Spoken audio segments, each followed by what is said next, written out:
It's great to be here. Thanks very much for having me. So yeah, I'm from Don't Bank on the Bomb Scotland. We've been campaigning for Scottish organisations to divest from companies that make nuclear weapons for a few years.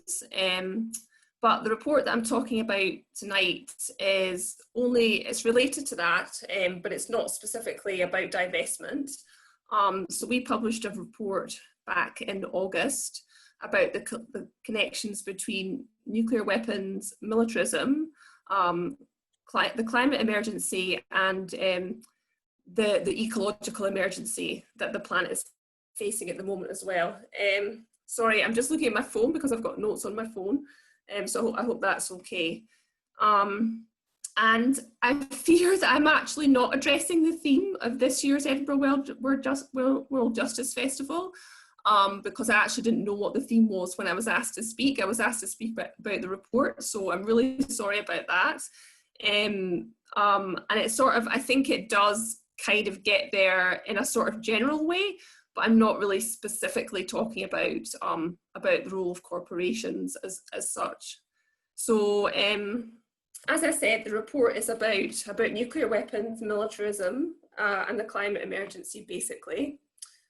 And this is something that Don't Bank on the Bomb Scotland decided to do, even though it's kind of out with our usual remit, because we felt it was an important topic for us to cover for various reasons. So first of all, we think it's important that the anti-nuclear movement address the other existential threat that the world faces, which is obviously climate change. And this is something that obviously most other peace organisations have already done, including Scottish CND, UK CND, groups like Nuclear Free Local Authorities, Extinction Rebellion Peace.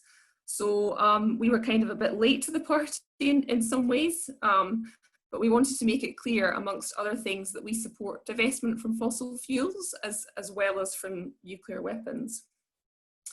Secondly, we believe that curbing militarism and pursuing nuclear disarmament must be part of efforts to address the climate emergency. And that's kind of the theme of my talk tonight.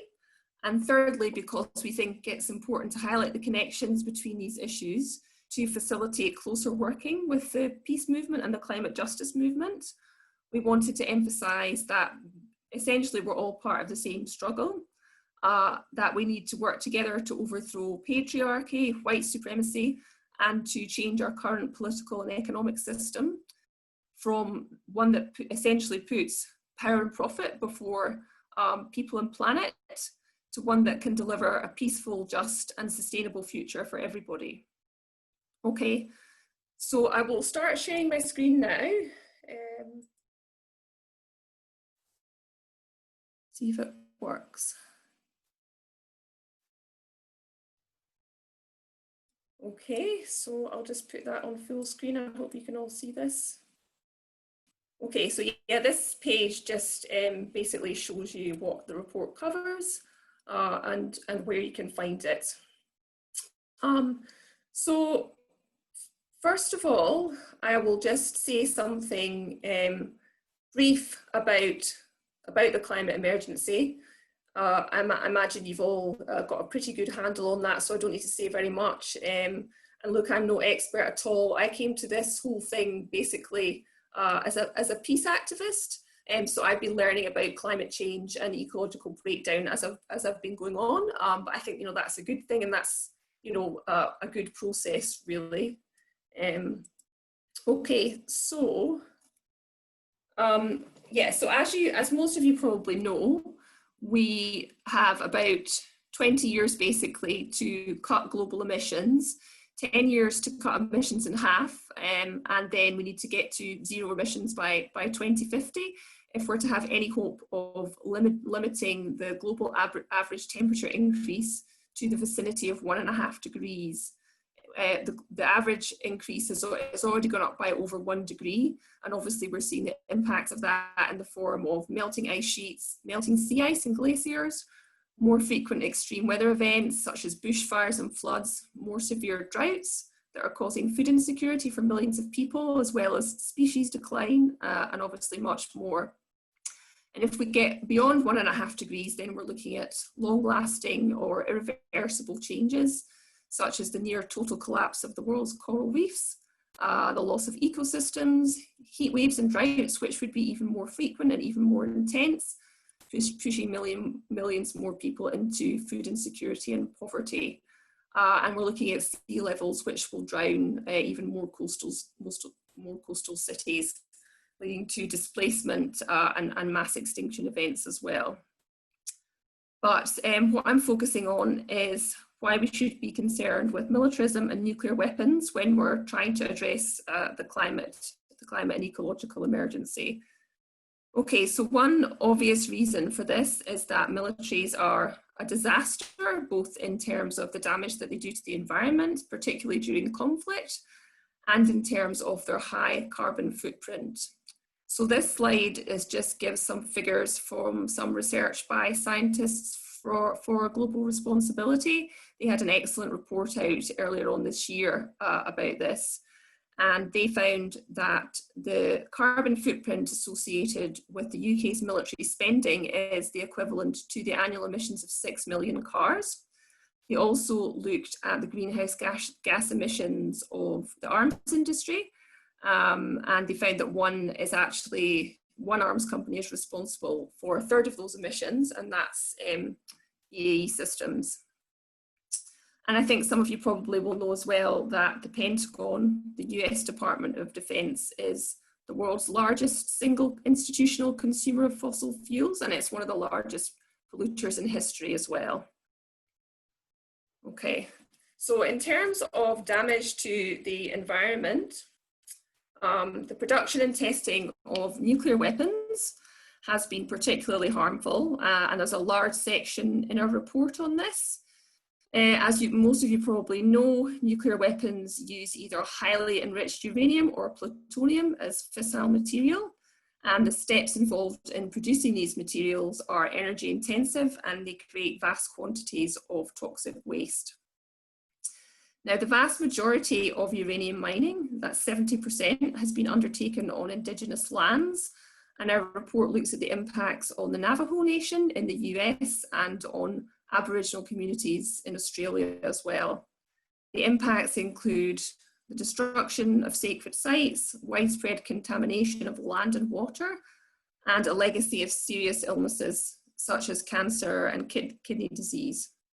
So as Leona Morgan of the Navajo Nation says on this slide, this is not something that is history, it's something we live with and that we're still trying to address. And that is a picture of Leona with Setsuko Thurlow, the Hiroshima survivor, at the ICANN Paris Forum earlier on this year. And of course, uranium mining is only one element of the extractivism that's ravaged Indigenous lands around the world. And I'm going to say a bit more about environmental racism and nuclear weapons in a minute. And in some places, the harm caused by uranium mining is now being compounded by climate change. So in the Western United States, for example, in places like New Mexico and Wyoming, billions of liters of water have been contaminated by uranium mining. And these areas are now facing severe and prolonged droughts as a result of global heating. So basically at a time when farmers and ranchers and local people desperately need water, it's been rendered basically permanently unusable by the nuclear industry.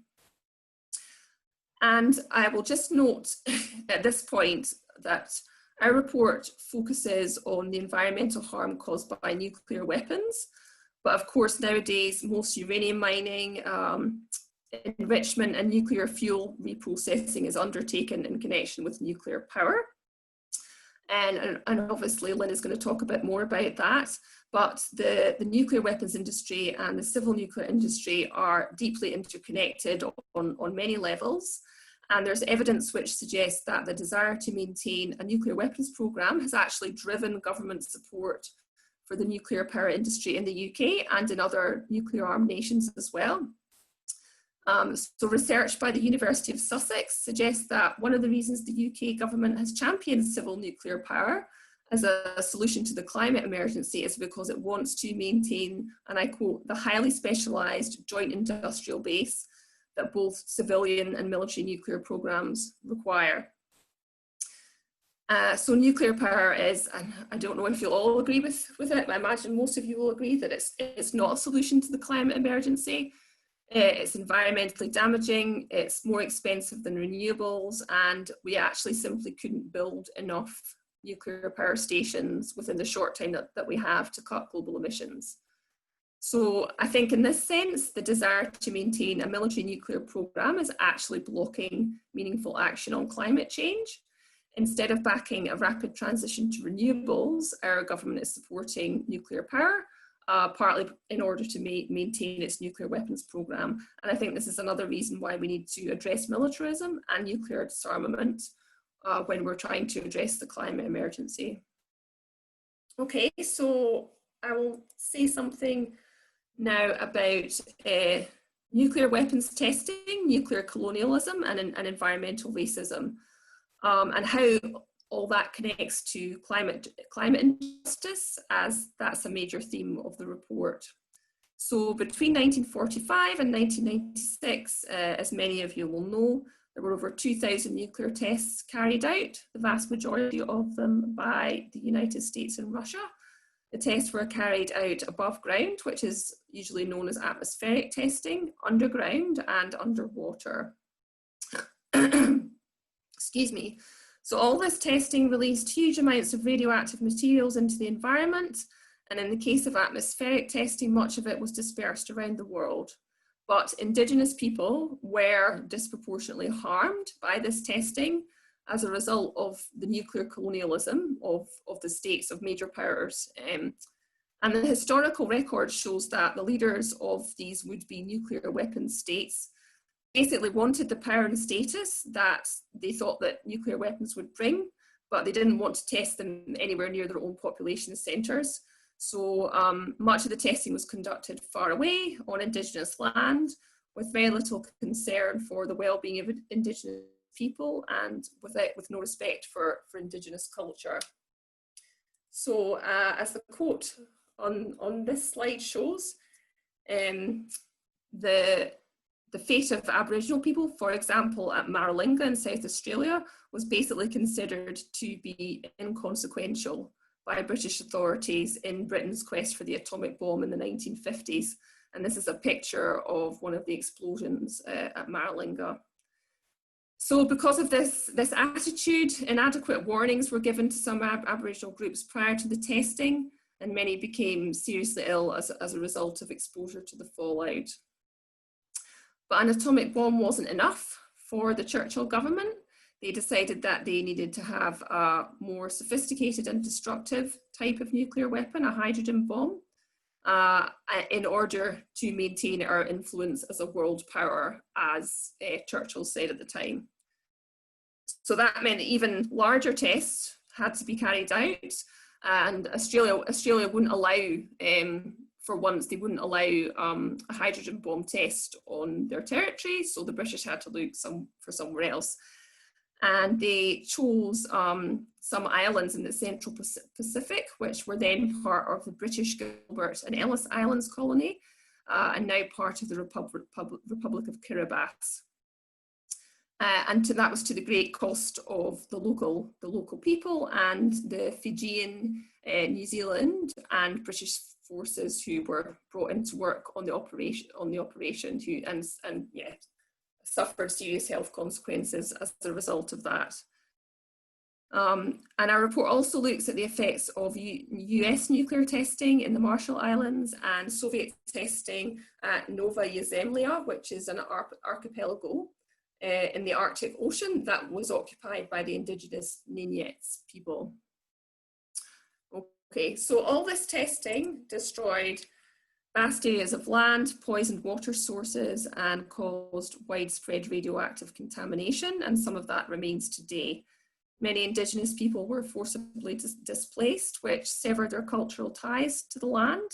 Others were exposed to fallout, as I said, and became very ill. And in too many cases, little or no compensation has been paid to their survivors. This is a quote from the UN Special Rapporteur earlier on this year on the 75th anniversary of Trinity, when, yeah, he calls it one of the worst, the cruelest examples of environmental injustice witnessed. So our report looks at how these nuclear injustices overlap with climate injustices. So rich industrialized nations like Britain and the United States are responsible for causing the climate emergency through our historically high levels of greenhouse gas emissions.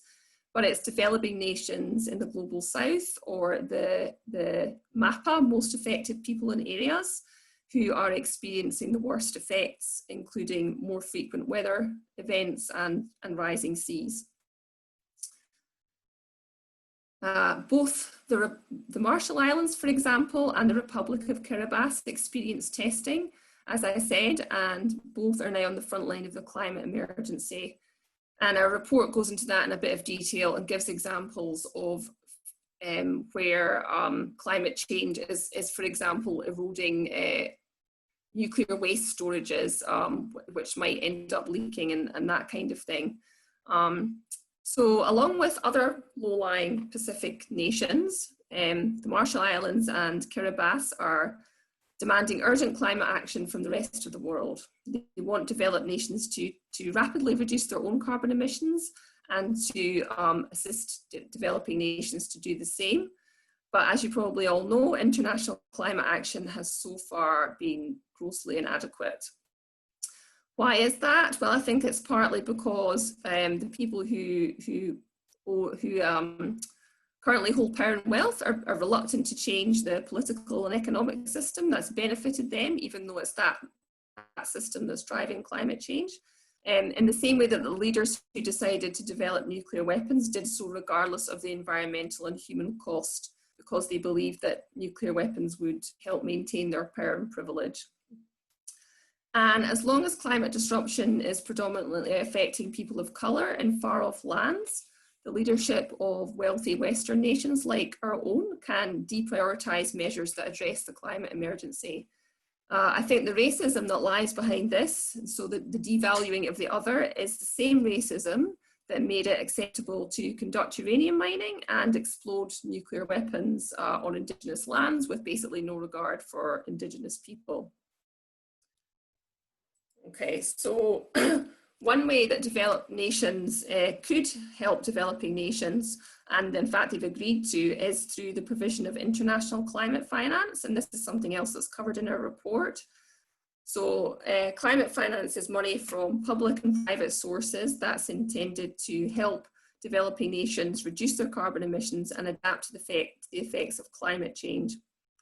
Developed nations promise to make $100 billion US in public and private finance available by 2020, but they've not met that commitment. And our report shows, in fact, that just the world's 9 nuclear armed nations are actually spending more on their nuclear forces every year than all of the world's developed nations are spending on climate finance, which I think is pretty shocking. And of course, nuclear weapons spending is actually set to increase even further in the coming years as these nations maintain and upgrade their nuclear weapon systems. So in the UK, our government has committed to spending $2.3 billion a year on international climate finance for 5 years, starting next year. And they made a huge big fanfare about this with the announcement because it's like a doubling of their previous commitment. But they're actually spending 3 times more on Trident renewal, on the military nuclear program during this period. And if you look at the United States, the picture is even more stark. So the United States has emitted more carbon dioxide to date than any other country, but it allocated just $2.5 billion to international climate finance this year. And that's compared to the $37.2 billion that they're going to be spending on their nuclear arsenal. So, you know, basically in the last decade really that we've got to avert climate catastrophe, nuclear armed nations are spending all this money on nuclear weapons, when what's urgently needed is measures that will limit future global heating and assist nations that are already bearing the brunt of climate disruption. And in our report, we argue that if nuclear weapons were scrapped, some of the money saved could be made available as climate finance. This would help to address the climate emergency, and it would promote international peace and security.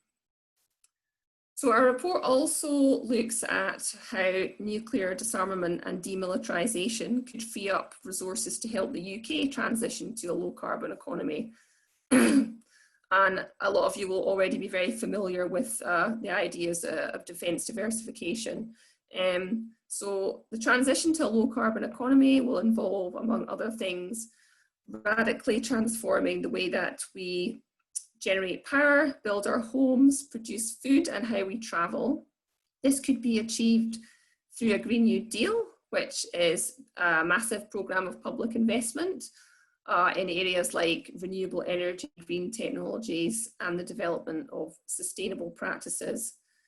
So we argue that any Green New Deal should include a shift away from military production as well as a shift away from fossil fuels.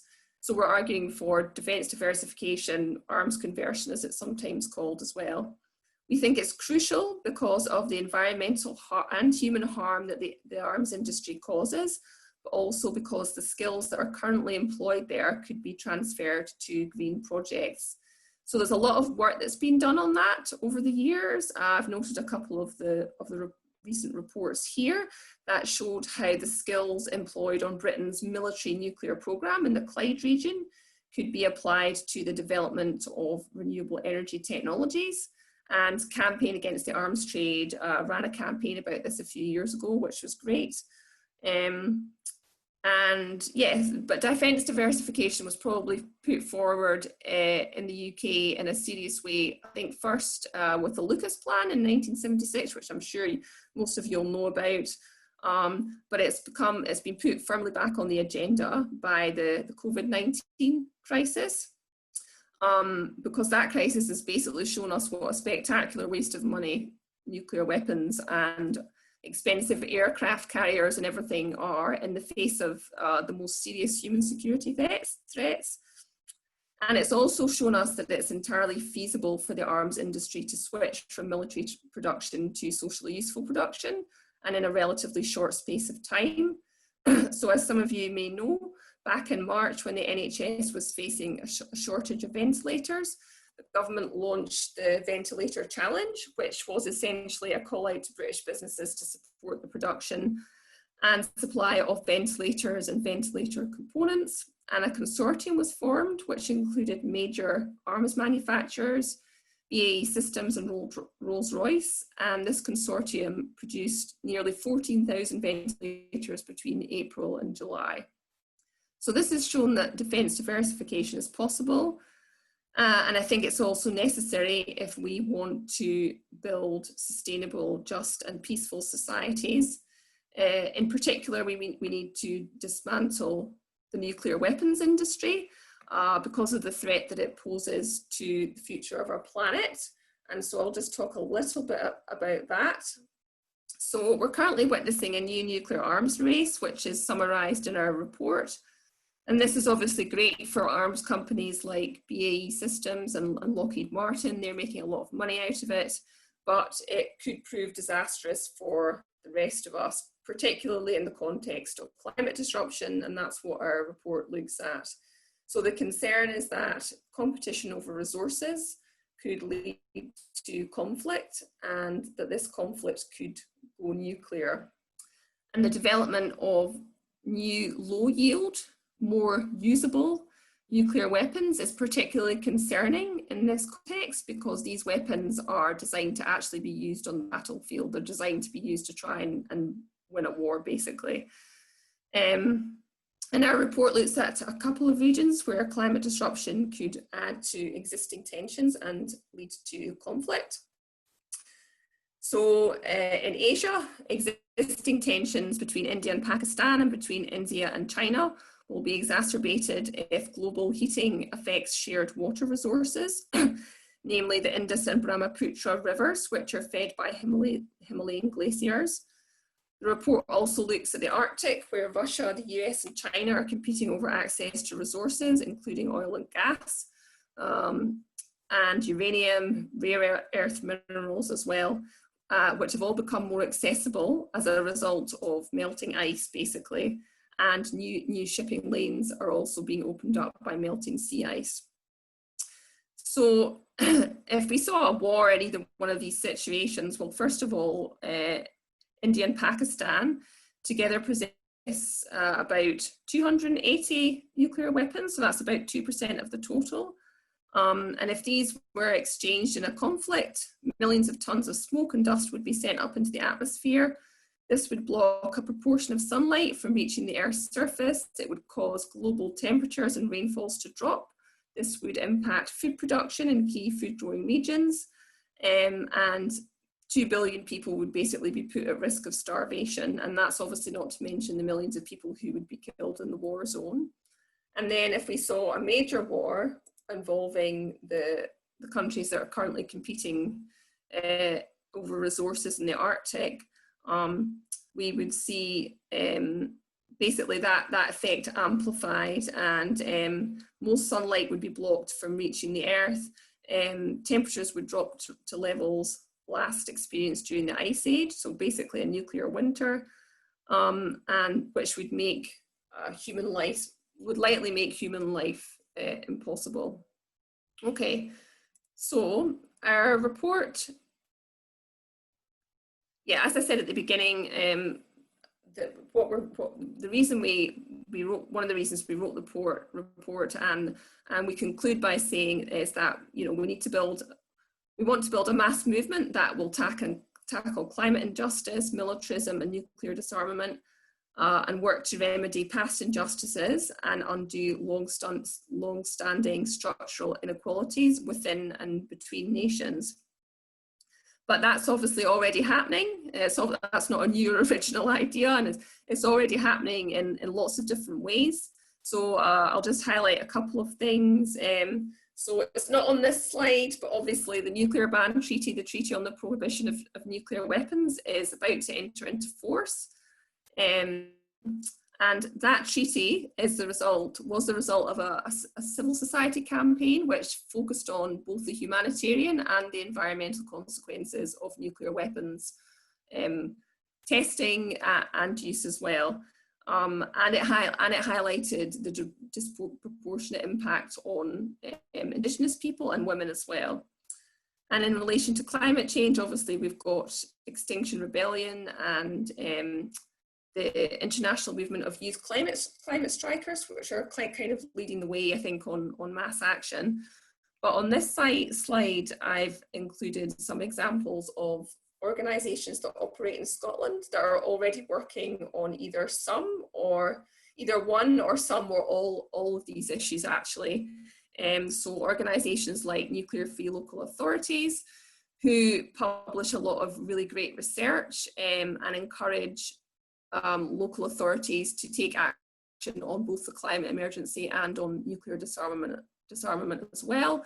Extinction Rebellion Peace, who are obviously working on those issues as well, and all the others on this slide as well. And there are many others. If I've not included an organisation that you're part of, then it's not because I didn't think it was important. It's just because I couldn't include everything. Yeah, so I've talked for quite a long time, and I think that was all I was going to say. So I will stop sharing.